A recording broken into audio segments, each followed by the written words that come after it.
저희가 매일 숨을 쉬듯이 동일하게 저희들의 기도는 숨과 같다라고 얘기를 하죠. 그래서 기도 없이 저희가 살아갈 수 없는 존재이고 하나님의 은혜를 구할 수밖에 없는 것이 저희들의 모습입니다. 성도님들 하루에 이루어지는 기도가 어느 정도 이루어지셔요? 대화하듯이 주님과 교회는 기도하는 시간들을 가지시나요?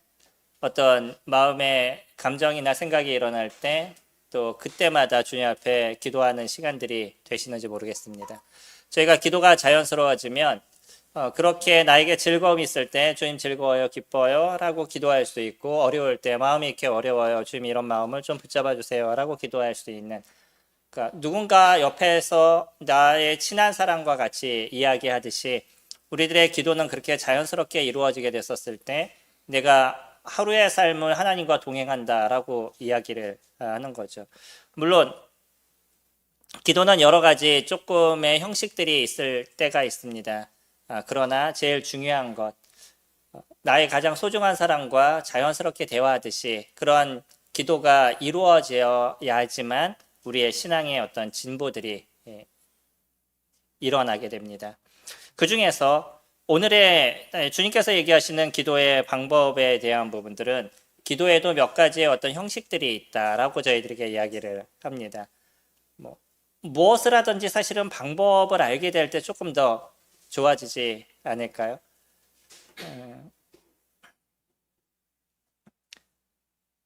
그 회사를 운영해도요, 경영을 아는 사람과 경영을 모르는 사람이 운영하는 것은 완전히 다른 걸 보게 되죠.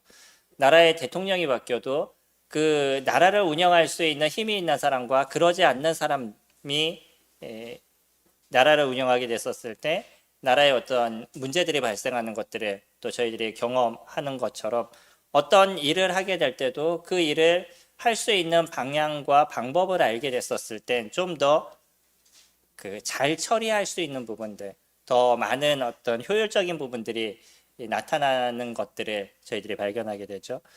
기도에도 그렇습니다. 기도에도 몇 가지의 어떤 방법들이 있다라고 얘기하는데 그렇다고 해가지고 꼭 우리가 이렇게 해야 된다라고 말씀을 드리는 건 아니에요. 하지만 우리가 최소 기도하는 데 있어서 이런 요소들이 저희들에게 필요하다는 거죠. 기본적으로요, 기도를 하는 데 있어서는 목적은 정확하셔야 되죠. 저희가 기도를 그냥 무조건 해야 된다 그래가지고 아무 생각 없이 기도하지 않으시잖아요. 기도에는 어떤 목적이 있으시죠? 특히 그 공개적인 기도를 할 때 그때에는 그 목적을 정확하게 맞추셔야 될 필요가 있는 거죠. 사회 보시는 분이 성도님들 사회 보시는 분이 내 개인적인 기도를 하고 내려가신다 그러면 어떠시겠어요? 오늘 사회를 보실 때 저희가 기도를 들으셨던 것처럼 오늘 기도를 들어보시면 오늘 함께 나눠지는 이 말씀 속에 하나님께서 함께 하시게, 또 성도님들의 마음을 주님께서 움직이시게, 이런 기도를 하셨잖아요. 이제 이게 이 시간에 맞는 기도인 거죠. 식사 기도하실 때 어떻게 하셔요? 식사 기도하실 때 다른 기도 다 안 하시고 식사 기도 안 하실 때 있으시죠? 가끔 공적인 기도를 이렇게 들어보면 기도를 쭉 하시는데 맨 마지막에 식사 기도를 안 하시고 끝내시는 경우들도 있습니다. 일부러 그러신 건 아니지만 이제 하다 보니까 그렇게 놓치실 때가 있는 거죠. 근데 식사 기도에는 무엇이 제일 중요해요? 이 음식을 나에게 주신 것에 대해서 감사하는 게 제일 중요하죠. 그래서 어떤 형제님은 제가 CTI 있을 때 그 식사 기도를 하시는데 형제님이 뭐라고 기도하시냐면 맛있는 음식 주셔서 감사합니다, 예수님의 이름으로 기도드렸습니다. 그거 멈추시더라고요. 그래가지고 좀 쇼킹했었어요. 아니 어떻게 어른이 아이 같은 기도를 할까라는 생각을 가졌는데, 사실은요, 그 기도가 가장 정확한 기도가 아닐까요? 식사 기도할 때 식사가 중심인 거죠. 기도를 하기 위해서 기도를 하는 게 아니잖아요. 그 기도를 왜 하느냐에 대한 목적이 제일 중요한 거죠. 그래서 사회를 보실 때는 지금 있는 성도님들이 말씀을 잘 들으실 수 있도록 하나님께서 이 자리에 함께 하시고 성령께서 함께 하시도록 위해서 기도하는 게, 이게 이제 중심이 되어져 가는 거고, 결혼식에 가서는 그 결혼식 기도 속에서 그 결혼식이 잘 진행될 수 있도록, 또 그래서 이 부부들이 주님 안에서 잘 살아갈 수 있도록 위해서 기도해 주는 것, 이런 것이 중요한 거죠. 그래서 기도에는 특히 공적인 기도는요, 그 목적이 정확해야 되고, 나도 기도하는 데 있어서 그 기도에 대한 목적이 제일 중요한 부분이 되어져 갑니다. 그래서 그 목적이 만약에 없어지게 되면 내가 기도하는 데 있어서의 의미가 없어지게 돼서 예수님께서는 바리새인을 향해서 얘기할 때 중언부언하지 말라라고 얘기했었죠. 그들은 그렇게 한다. 너희들도 그러지 말라라고 얘기하죠. 뭐냐면 사람들에게 보이기 위해서 기도를 하는 거예요. 다른 사람이 내 기도를 잘 듣기를 원하는. 가끔 제도 그럴 때가 있었었는데 주님 앞에 기도한다라고 기도를 하면서 사실은 사람들을 향해서 기도하는 경우도 적지 않게 있는 저도 발견하게 돼요. 예전에 제가 그러한 예화를 드렸는데 혹시 기억나시는지 모르겠어요. 어떤 아이가 하나님께 기도하는데 하나님 제가 이런 장난감을 갖고 싶습니다 라고 기도를 해요. 근데 이 기도를 어디서 하냐면 할머니 방 앞에서 하더라고요. 그래서 야 너는 왜 기도를 갖다 할머니 방 앞에서 하니? 할머니가 들어야죠. 결국은 누구한테 기도한 거예요? 하나님한테 기도한 거예요? 아니면 할머니한테 기도한 거예요? 예, 할머니한테 기도한 거죠. 그러니까 기도의 방향이 이렇게 잘못되면 문제가 생긴다는 거죠. 그래서 목적이 정확해야 된다는 것. 우리가 공적인 기도를 하지만 공적인 기도를 하게 되실 때는 이 있는 분들을 이 속에 이 있는 분들의 대상 그리고 지금 기도하는 이유들 그런 것이 정확한 것을 갖고 기도하게 됐었을 때 그 기도가 더 주님 들으시기에 또 주님께서 역사하시기에 더 큰 모습이 되어져 가겠죠. 오늘은 이와 같이 우리가 기도하는 데 있어서의 몇 가지 요소들 그런 부분들을 찾아보고 이런 방법을 저희들이 알게 됨을 통해서 기도가 조금 더 능률적으로 효율적으로 주님께서 들으실 수 있도록 저희가 살펴보는 시간 갖도록 하겠습니다. 주로 이것을 뭐라고 얘기하죠? 주기도문이라고 얘기하죠. 누가복음 11장 말씀을 이제 주님 기도하는 방법을 알려주세요라고 해서 이제 기도하는 방법에 대해서 얘기해 주시는데 이거를 주기도문이라고 얘기합니다. 근데 사실 주기도문이 맞아요, 안 맞아요? 이 제목이 맞을까요, 안 맞을까요? 네, 정확하게 얘기한다 그러면 주기도문이라는 그 제목은 맞지 않는 제목입니다. 왜 그럴까요? 주님께서는 기도하는 방법을 알려주신 거지 주님의 기도문이 아닌 거예요. 이건 주님의 기도문이 아니잖아요. 그러니까 주기도문이라고 얘기하는 게 주기도문이잖아요, 말 그대로요. 그런 면에 있어서는 그 제목을 정확하게 적은 것은 아닐 겁니다. 물론 저희들은요, 다른 교회 같이 주기도문을 우리가 예배할 때 시작이나 끝에 같이 하지는 않습니다. 그럼에도 불구하고 저희들도 동일하게 주기도문이라고 얘기하는 지금의 말씀을 함께 외우고 있죠. 이거는 꼭 외우셔야 되는 거예요. 그래서 기도의 방법이 이런 것이다. 이런 어떤 요소들이 필요하다라는 것에 대해서 저희들이 분명하게 인지를 하고 계셔야 되는 거죠. 자, 누가복음 11장 말씀 같이 보시겠습니다. 1절부터 13절까지 저희 같이 살펴볼 것입니다. 한 절씩 같이 교독하도록 하겠습니다. 예수께서 한 곳에서 기도하시고 마치심에 제자 중 하나가 여짜오되 주여 요한이 자기 제자들에게 기도를 가르친 것과 같이 우리에게도 가르쳐 주옵소서. 예수께서 우리는 기도할 때 이렇게 아버지여 이름이 거기 여김을 받으시오며 우리에게 날마다 일용할 양식을 주옵시고 우리가 우리에게 주신 모든 사람을 용서하오니 우리 죄도 사하여 주시옵고 또 이르시되 너희 중에 누가 벗이 있는데 밤중에 그에게 가서 말하기를 벗이여 떡 세 덩어리를 내게 구워 달라.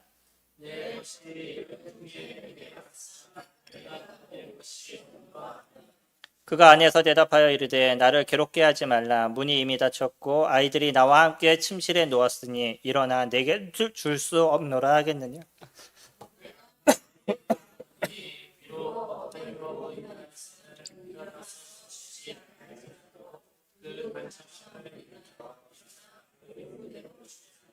내가 또 너희에게 이르노니 구하라 그러면 너희에게 주실 것이요 찾으라 그러면 찾아낼 것이요 문을 두드리라 그러면 너희에게 열릴 것이니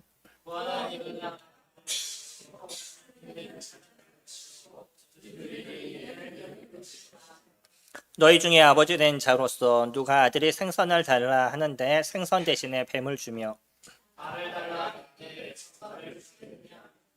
너희가 악할지라도 좋은 것을 자식에게 줄 알거든 하물며 너희 하늘 아버지께서 구하는 자에게 성령을 주시지 않겠느냐 하시니라. 오늘은 기도에 대한 부분들을 이야기를 합니다. 그리고 또 이 기도에 대한 부분이 오늘의 어떤 말씀이 시작된 것을 1절에선 정확하게 얘기를 하고 있죠. 예수님께서 한적한 곳에서 기도를 하셨어요. 그리고 그 기도를 마쳤는데 예수님께서 기도하시는 모습을 보니까 한 제자가 궁금함이 생겼습니다. 요한은요, 그의 제자들에게 기도하는 방법을 알려줬었는데, 그러면 예수님은 또 저희에게 기도를 어떻게 해야 되는지 기도의 방법을 좀 알려주세요 라고 얘기했어요. 그 이야기를 들으면서 예수님께서 지금 하신 부분이 2절부터의 내용입니다. 여기에서 내용은 우리가 소위 얘기하는 주기도문의 내용하고는 조금 축소되어 있는 거죠. 그건 마태복음 말씀을 이야기를 합니다. 여기에서는요, 몇 가지 요소를 저희들에게 이야기하시는데, 우리가 기도는 어떻게 해야 된다라는 것을 생각했었을 때, 여기서 얘기하는 몇 가지의 요소를 잘 기억할 수 있으면, 많은 부분에서 유익하실 수 있겠죠. 2절에 이렇게 얘기합니다. 예수께서 이르시되 너희는 기도할 때에 이렇게 기도하라. 아버지여 이름이 거룩히 여김을 받으시오며. 제일 먼저 기도해야 될 요소가 뭐죠? 아버지, 하나님, 그 기도의 주체가 누군지에 대해서 기억하셔야 된다는 거예요. 우리는 기도할 때 누구에게 기도를 하냐면 하나님께 기도를 합니다. 물론 하나님께 기도하지 않는 기독교인들이 있을까요? 없을 겁니다. 그렇죠? 그럼에도 불구하고 제가 왜 기도의 주체에 대해서 기억하셔야 된다라고 얘기하냐면 아까 얘기한 그 아이처럼 기도를 누구에게 하는 거냐면 할머니에게 하는 이런 문제가 생기게 되고요. 그리고 또 공개적인 기도를 하는데 하나님께 기도하는 게 아니라 지금 이 자리에 앉아 있는 사람들이 들으라고 기도하는 경우들도 발생하게 되죠. 그리고 특히 형제님들이 기도하게 될 때 기도하면서 힘들어하는 이유가 뭔지 아셔요? 다른 사람들의 평가, 다른 사람들이 또 내가 기도하는 걸 뭐라고 얘기할까라는 어떤 평가들, 내가 기도를 잘했나 못했나에 대한 어떤 생각들, 이런 것들이 기도하는 데 있어서 적지 않은 방해 요소가 되기도 합니다. 뿐만 아니라 우리 마음에서의 생각도 중요한 부분들을 갖고 있는데, 저희들이 하나님께 기도한다라고 얘기하지만 하나님의 전능하심 속에서 이루어질 거라는 생각을 놓칠 때가 있다는 거예요. 기도하지 못하는 이유가 뭐죠? 우리가 기도하지 못했을 때, 기도가 잘 안 될 때 그 이유가 뭐죠? 마음이 힘들 때도 그럴 때가 있고요. 또 중요한 것 중에 하나는 뭐냐면 내가 하나님을 잘 믿지 못하기 때문이 아닐까요? 하나님께서 그것을 이루어 주시고 이끌어 주실 것이라는 것에 대한 믿음, 그 믿음에 대한 것들이 나에게서 희석되기 시작하게 되면 저희들은 기도가 잘 이루어지지 않게 된다는 거예요. 그래서 그 주체가 하나님이시라는 것. 전지전능하시고 무소부재하셔서 어느 곳에나 계시는 그분이시기 때문에 내가 어디에서 기도하든지 어떻게 기도하든지 그 기도의 음성을 들으시는 그분이라는 것을 내가 기억하고 그것을 이루시는 나의 기도를 들으시고 그것을 성취시키는 그분이 하나님이신 걸 내가 인정하게 되면 그 기도에 대한 부분들이 자연스럽게 주님 앞에 드려지는 모습들이 되어져 갈 거예요. 근데 나의 이 기도가 응답이 되지 않을 거라는 생각이나 하나님은 듣지 않을 거라는 생각이나 또 하나님 그렇게 안 할 것 같은 생각이 나에게 있기 때문에 저희들이 기도하는 데 있어서의 어려움의 문제들이 발생하게 되는 거죠. 그래서 제일 중요한 게 그런 겁니다. 내가 기도하는 주체가 누구냐는 것이에요. 그 기도하는 주체가 전능하신 하나님이신 거죠. 거기에서 이제 그 하나님을 높이는 것부터 시작이 되죠. 그 다음에 하는 게 무엇이냐면 하나님의 이름이 거룩함을 받도록 저희들이 기도하게 됩니다. 그러니까 그 하나님의 영광을 먼저 높여드리는 것, 그것이 저희들이 하는 일들인 거죠. 성령님들 기도할 때 제일 먼저 쓰는 그 문구가 어떤 것이에요? 전능하신 하나님이거나 뭐 사랑의 하나님이거나 그렇게 기도하시죠. 어떠세요? 기도하실 때 그런 그 문구를 제일 먼저 쓰지 않으시나요? 그렇게 쓰시는데 어느 날 보면 내가 진짜 하나님의 전능하심을 생각하면서 그분을 높이기 위해서 그 단어를 쓰나 아니면은 그냥 관용구, 습관적으로 쓰나요? 저도 가끔 보면 습관적으로 쓸 때가 있어요. 그래서 하나님을 높이는 그 전능하신 아버지 하나님이라고 얘기하지만 이거는 그냥 기도에 들어가는 인트로 같은 그런 생각을 갖고 그냥 쓰는 거에 불과한 마음을 가질 때가 있습니다. 진짜 하나님이 전능하신 그분이시기 때문에, 하나님 그분이 이름이 거룩하신 그분이기 때문에 거룩하시고 놀라우신 아버지 하나님이란 얘기를 하면서 내 마음 가운데서 그분을 높이는 마음을 갖기보다는 그냥 관용구로 습관적으로 그렇게 쓰는 경우가 적지 않게 저에게도 있다는 걸 기억하게 돼요. 그래서 이런 부분에 대해서 조심해야 되겠다는 생각을 언제나 갖지만, 자주 나는 그 말을 쓰고 나서 그 다음에 나의 요구를 해야 되기 때문에 내 요구가 더 중요한 거예요.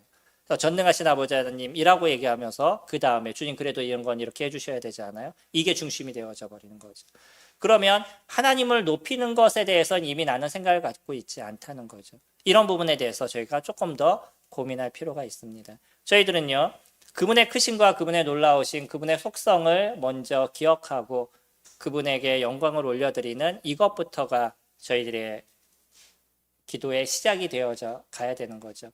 어떤 걸 사용하셔도 좋습니다. 저는 특히 그 전능하신 아버지 하나님이란 표현을 잘 사용하고요. 또 사랑의 하나님이란 표현도 적지 않게 사용합니다.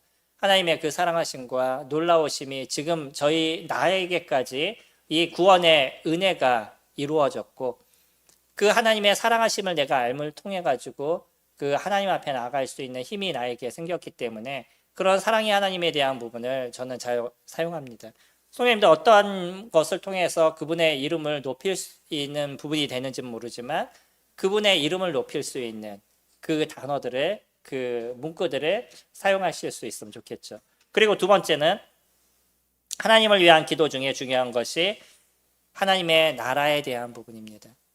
저희들이 오늘 이 자리에서 주님을 예배하고 있죠. 비록 소수의 사람들이 모여서 주님을 예배한다 할지라도 이 속에서 하나님께서 자정하시고 정확하게 성령 하나님께서 이 자리에 자정하심을 통해서 저희들의 기도를 들으실 뿐만 아니라 오늘 또 이렇게 나눠지는 말씀 속에 하나님의 역사와 능력들, 또 저희들의 마음을 인도하시는 그분이 하나님 그분이신 거죠. 그래서 이곳에서 우리는 무엇이 이루어지는 것을 경험하는 것이냐면 하나님의 나라가 이루어져 가고 있는 것을 경험하는 것입니다. 한 사람 한 사람, 주님을 믿은 사람들이 주님 안에 돌아오고 또 한 사람 한 사람 구원의 역사가 일어날 때마다 하나님의 나라가 온전하고 완전해져 가고 있는 거죠.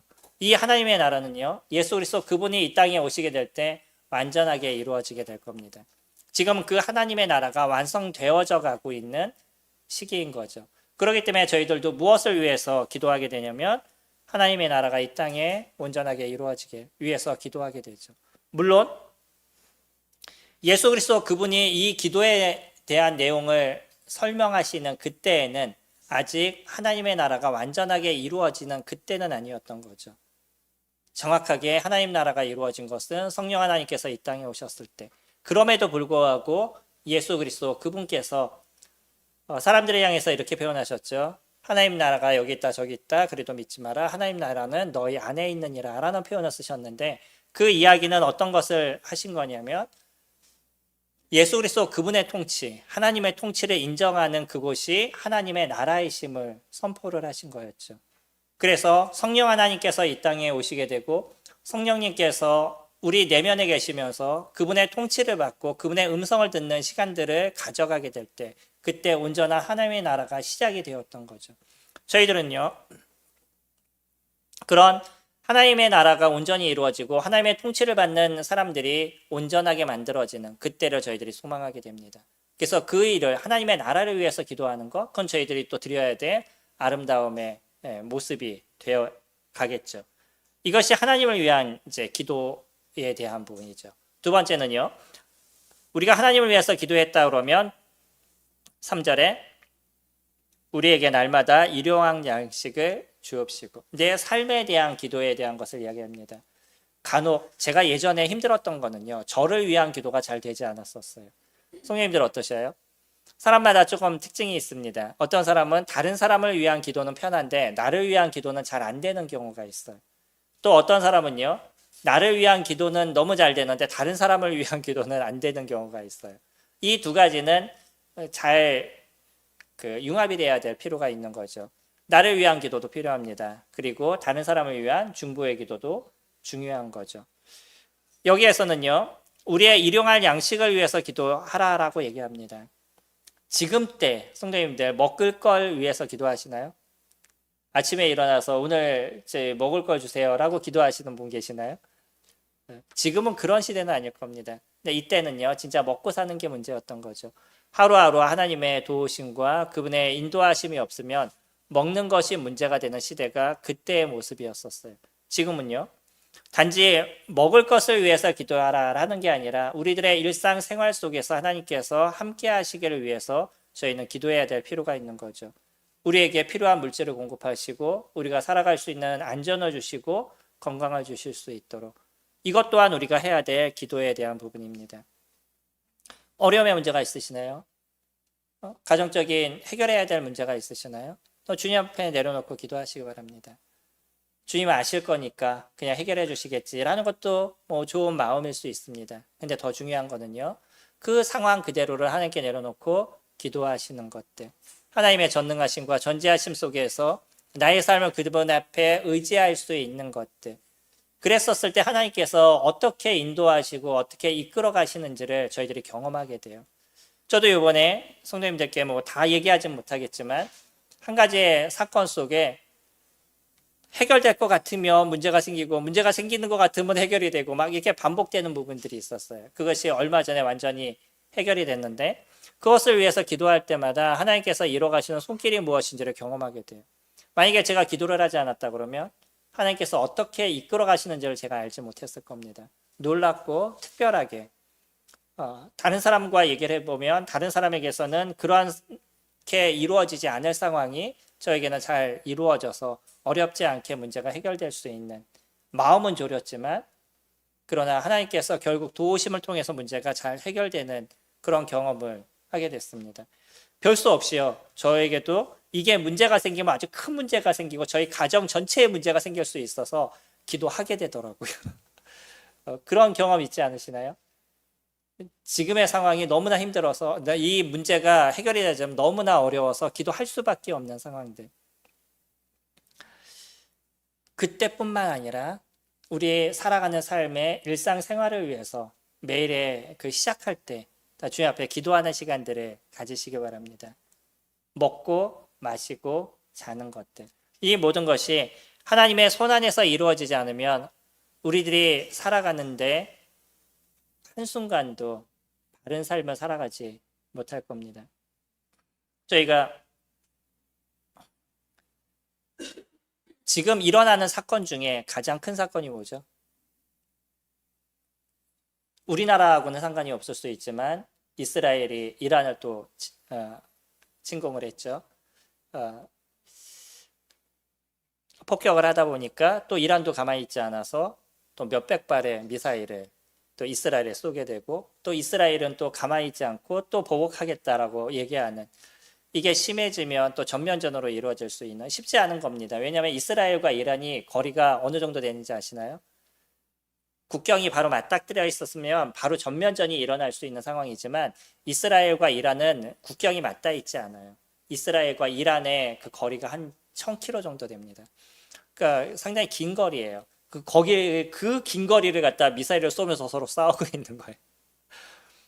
이스라엘은 이란이 핵을 가지면 자기네한테 큰 문제가 생긴다라고 생각하니까 어떻게 하든 이란이 핵을 갖지 못하도록 지금 미사일을 쏜 거고요. 거기에 살아가는 사람들을 한번 생각해 볼까요? 그냥 평온한 인생을 살아갔는데 어느 날 갑자기 폭탄이 떨어져요. 이게 우리가 살아가는 삶의 모습입니다. 아무런 문제가 없이 일상생활을 살아가는 게 당연하다라고 여겼는데 사실은 이것이 당연하지 않을 수 있다는 거죠. 어느 한 회사에서 만든 자동차에 대한 얘기를 아침에 잠깐 봤는데, 이 회사의 자동차가 무슨 문제가 좀 있어서 갑자기 급발진이 돼가지고서는 6중인가 7중 충돌이 일어나고, 그것을 샀던 사람은 그런 마음을 가졌나요? 그냥 차 한 대 산 거에 대해서 너무 뿌듯하고 즐겁고 그랬었는데, 이 차가 기계적인 문제가 발생해가지고 한순간에 그 사고가 나버리는, 이런 것은 특별한 걸까요? 우리가 살아가는 삶에 안전하지 않은 것이 너무나 많이 있습니다. 예전에 어떤 분은요, 고양이 밥을 주고 있는데 아파트에서 어떤 아이들이 벽돌을 던져서 그에 맞아서 바로 돌아가셨어요. 제가 직접적이진 않지만 아는 분입니다. 이런 문제가 우리가 살아가는 데 있어서요, 너무나 쉽게 일어나는 게 이 세상의 모습이라는 거예요. 거기에서 우리가 어떻게 하나님의 도우심과 하나님의 인도하심을 간구하지 않을 수 있겠어요. 그렇게 되면 나에게 혹시 조금의 어려움의 문제가 있어도 그것이 저희들 마음 가운데 큰 아픔이 되지 않습니다. 왜냐면요, 더 큰 어려움을 주님께서 막아주셨다는 것을 제가 알기 때문인 거예요. 제가 얼마 전에 잠깐 교통사고가 났다라고 말씀드렸죠. 그래도 사고의 그 차량에 대해서는 자부심을 갖고 있는데 그 깜깜하고 뒤에가 아예 안 보이다 보니까 그냥 제 머릿속으로 그림을 그린 거예요.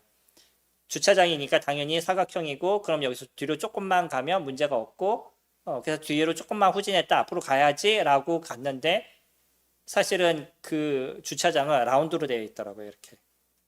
그러니까 제가 생각한 공간이 이만큼이 없어져 버린 거죠. 그러니까 당연히 뒤로 후진을 잠깐 했는데 그냥 쾅 하고 부딪혔어요. 옛날 같았으면요, 왜 하나님 이렇게 하시죠? 라는 생각을 적지 않게 가질 수 있었는데 그걸 통해서 더 큰 사고를 막으셨다는 것을 제가 기억하게 됩니다. 제가 어떤 운전 습관을 조금 더 바꿔야 되고 또 조정해야 될 것, 주님께서 그런 어떤 시그널을 주신다는 것에 대해서 생각하게 돼요. 전 여전히 운전하기 시작할 때 주님 앞에 기도하면서 시작을 합니다. 그래서 하나님께서 도우시고 인도하신다는 것에 대해서 기억을 하게 돼요.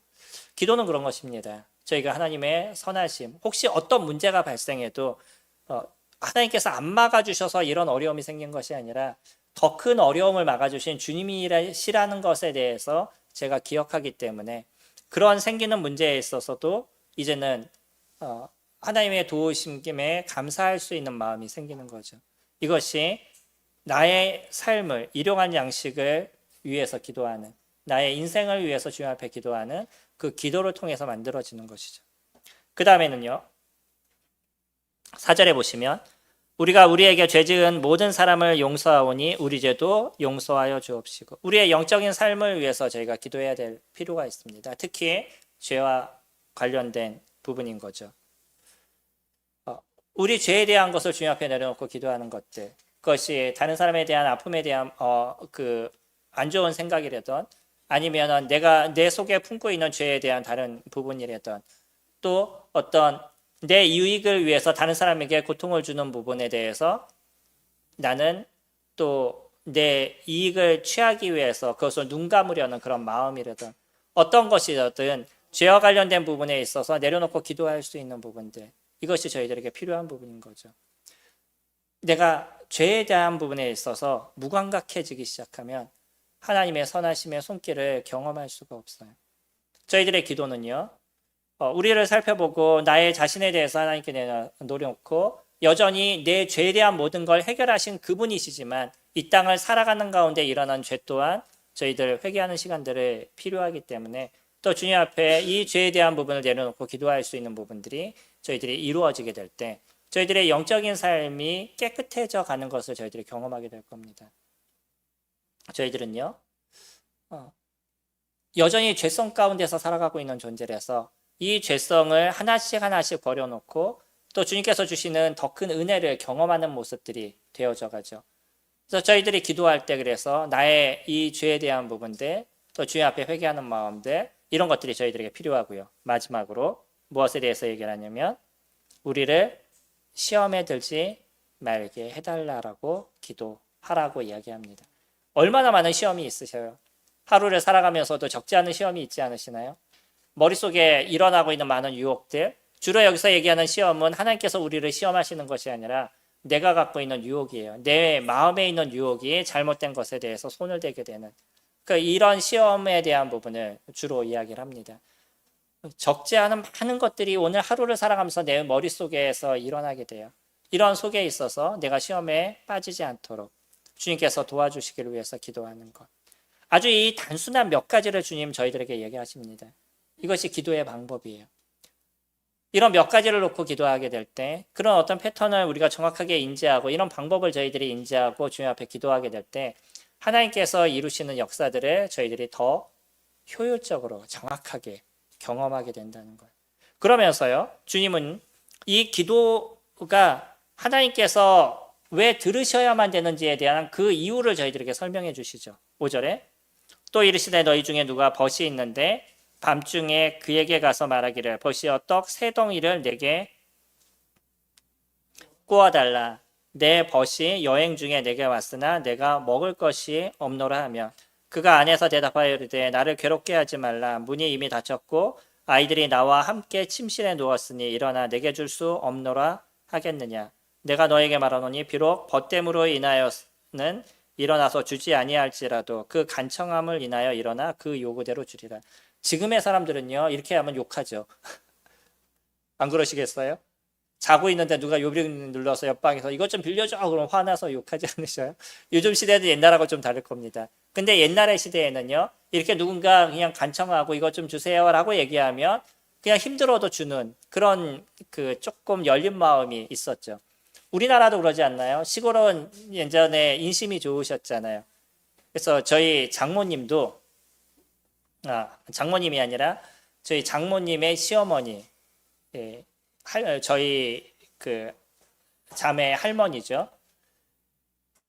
김포가 거의 그 군사 경계선에 맞닿아 있어가지고 우리 자매 시골에 가면 대북 방송이 들리는 그런 곳입니다.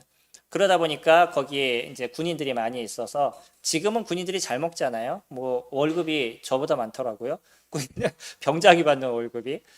근데 당시에는요, 진짜 먹는 게 힘들었었어요, 군인들이. 그러면 군인들이 나와가지고 그 민가에 와서 밥을 달라고 얘기했던 그런 시대였습니다. 근데요, 저 지금 가봐도 거기 갔다 외딴 곳이에요. 옛날에 한 30년, 40년 전, 저희 자매 나이로 얘기한다면 한 50년 전이네요. 그때의 거기는 얼마나 외딴 곳이었을까요? 거기에다가 저희 장모님이 거기 이제 결혼하셔서 가신 지 얼마 되지 않는 이제 새댁이죠. 20살 초반 되는 그때였는데 그 시기에 군인들이 와가지고 문을 두드리면 열어주겠어요? 안 열어주겠어요? 그때 저희 아버님도 계시지 않는 것으로 기억했었는데 그 자리에는 안 계셨던 것 같아요. 그러면 할머니는요, 다른 거 생각하지 않고 그냥 내 아들 생각해서 내 아들 같다라고 생각이 되시니까 문을 열고 들어오라 그래가지고 그들에게 밥을 해서 먹이고 뭐 그러셨대요. 그러니까 저희 장모님은 항상 이게 두려운 거였었어요. 불안하고. 그럼에도 불구하고요, 군인들이 갖고 있는 힘든 걸 생각하니까 그 할머니는 그 아침에 그 준비해서 그들에게 주고 그러셨다 그러더라고요. 그게 이제 시골에 있었던 그런 인심이었던 거죠. 옛날엔 그런 열린 마음이 있었습니다. 이때에도요, 누군가 간청을 하면 내가 힘들어도 내가 진짜 제가 친구라서 주는 게 아니라 할지라도 그 사람이 하는 간청 때문에 일어나서 주지 않겠냐고 얘기하는 거예요. 지금의 감성으로 이걸 생각하시면 어려울 겁니다. 근데 그때 2000년 전의 감성에서는 그냥 힘들어도 일어나서 주는 그런 마음이 있었다는 거예요. 그리고요, 또 한 가지 사건을 얘기를 하죠. 11절에 너희 중에 아버지 된 자로서 누가 아들이 생선을 달라 하는데 생선 대신에 뱀을 주며 알을 달라 하는데 정갈을 주겠느냐. 내가 아들이 있는데 진짜 얘를 골탕 먹이지 않는 한 생선을 좀 주세요, 고기를 주세요 그러는데 뱀을 잡아서 주거나 계란을 주세요 라고 얘기하는데 정갈을 잡아서 줄 그럴 아버지가 도대체 어디 있겠냐는 거예요. 물론 요즘 시대에는 이런 사람들도 없지 않아 있을 겁니다. 근데 보편적인 아버지는 이러지 않는다는 거죠. 13절 너희가 악할지라도 좋은 것을 자식에게 줄 알거든 하물며 너희 하늘 아버지께서 구하는 자에게 성령을 주시지 않겠느냐라고 얘기하셔요. 이 악한 성향을 갖고 있는 인간의 모습에서도요, 내 자녀는 사랑한다는 거예요. 내 자녀를 위해서는 모든 걸 다 주고 싶은 그런 마음이 있다는 거예요. 하물며 하나님께서는 어떻게 하시겠냐라고 얘기하시는 거죠. 구하는 자에게 가장 좋은 것을 주실 것, 그것이 하늘에 있는 하늘 아버지의 마음이 아니겠냐. 주님은 저희들에게 그렇게 반문하고 계십니다. 그러면서 여기에서 무엇을 주시겠다라고 얘기하냐면 성령을 주시지 않겠냐라고 얘기하셔요. 그래서 어떤 분들은 성령을 구해야 된다라고 얘기하지만 여기서 얘기하는 성령은 그런 의미의 성령을 얘기하지는 않습니다. 이때는요, 아직 성령 하나님이 이 땅 가운데 완전히 임하시는 때가 아니었죠. 성령님이 임하신 때가 언제죠?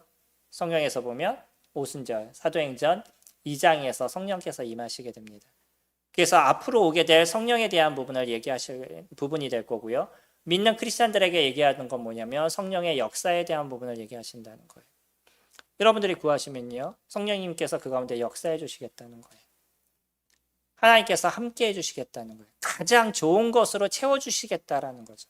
믿지 않는 사람들이 주님 앞에 구하게 됐었을 때 하나님께서 구원의 역사를 저희들에게 주시겠다라고 얘기하신다는 거예요. 이거보다 더 놀라운 것이 저희들에게 있나요? 이거보다 더 큰 것이 저희들에게 있나요? 어떤 사람은 구원과 10억 어느 걸 갖겠냐라고 얘기하면 어떤 걸 선택하시겠어요? 주님을 모르는 사람들은 무엇을 선택하겠어요? 당연히 10억을 선택하겠죠. 성령님들은 무엇을 선택해요? 당연히 저희들은 구원을 선택합니다. 왜냐하면 사람의 죽음 이후에 심판이 있다는 것. 한 번 죽는 것은 사람에게 정하신 것이요, 그 후에는 심판이 있겠다는 히브리서 말씀이 정확히 이루어질 것을 저희들은 알고 있기 때문인 거예요. 그렇기 때문에 그까지 10억 아니면 20억 때로는 조, 누군가 이번 대통령 얘기를 하는데 얼마나 많이 모았는지 몇 조가 된다 그러더라고요. 돈이요. 제가 오늘 그 기사를 보면서 참 마음이 씁쓸했었는데, 다른 사람은 고통을 당하던 본인은 돈을 축적하는 거예요.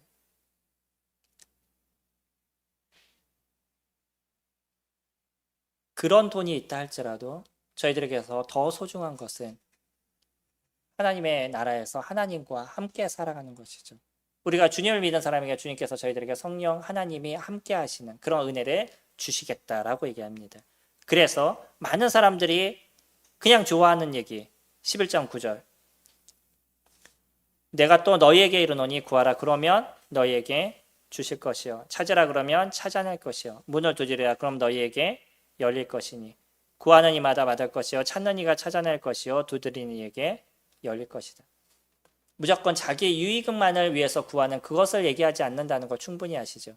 우리는 위에서부터 쭉 살펴보면서 먼저 이 구하는 것에 있어서 중요한 것은 하나님 그분을 인정하는 것과 그분을 높이는 것과 그분의 나라가 이루어지는 걸 위해서 기도하는 것, 그 속에서 나의 삶을 이끄실, 인도하실, 또 나의 영적인 것을 이끄실, 그래서 시험에 들지 않게 하실 그분을 위해 그런 기도를 저희가 드려야 될 것에 대한 것을 설명을 하셨어요. 그러면서 그런 기도를 드려보라는 거예요. 하나님께서 채우시지 않겠냐는 거죠. 성령의 역사를, 성령의 도우심을 우리에게 주시겠다라고 얘기합니다. 사람들이 받지 못하는 것은 구하지 않기 때문이요, 구하고도 받지 못하는 것은 정욕에 쓰려고 잘못 구함이라고 야고보서도 이야기를 하고 있죠. 저희들에게 구하라고 얘기합니다. 그리고 주님은 그것을 정확하게 저희들에게 주시겠다라고 얘기하셔요. 하지만 때로는 나의 생각이나 내가 원하는 그것이 아닐 수도 있습니다. 그러나 저희들이 알아야 될 것은요, 내가 원하는 것이 아니라도 하나님은 그보다 더 좋은 것으로 채워주신다는 거예요. 나의 생각과는 좀 달라도 하나님은 나에게 있어서 가장 좋은 것, 그것을 채워주신 것이 하나님의 마음이다라고 얘기하십니다. 오늘은 저희들이 기도에 대한 부분을 잠깐 살펴봤습니다. 소위 얘기하는 주기도문, 이거는 그냥 예배 시작할 때 외우고 예배 끝날 때 외우는 그냥 읊조리는 그런 것이 아니라 그 내용이 무엇인지를 저희들이 잘 기억하라고 얘기하시는 거고, 우리가 어떻게 하나님께 기도해야 되는지의 기도의 방법의 몇 가지 패턴을 저희들에게 설명해 주시는 거죠. 먼저 하나님, 그분이 어떤 분인지 하나님을 기억하고 그 하나님의 거룩하심과 그분의 크심을 높일 수 있는 것, 그리고 나의 삶과 내 주변에 있는 공동체를 위해서 함께 기도하는데 나의 영적으로 나의 영적인 것과 나의 육적인 것을 위해서 같이 기도해야 될 것을 이야기를 하십니다. 이 몇 가지의 부분만을 기억하시고 주님 앞에 구하는 시간들을 가지시게 됐을 때 하나님께서 성도님들의 삶에 어떻게 크신 또 놀라우신 성령의 역사를 이루어 가시는지를 저희들이 경험하시게 될 겁니다. 이 놀라우심을 취하시는 저와 성도님들이 되시길 소망합니다. 기도하겠습니다.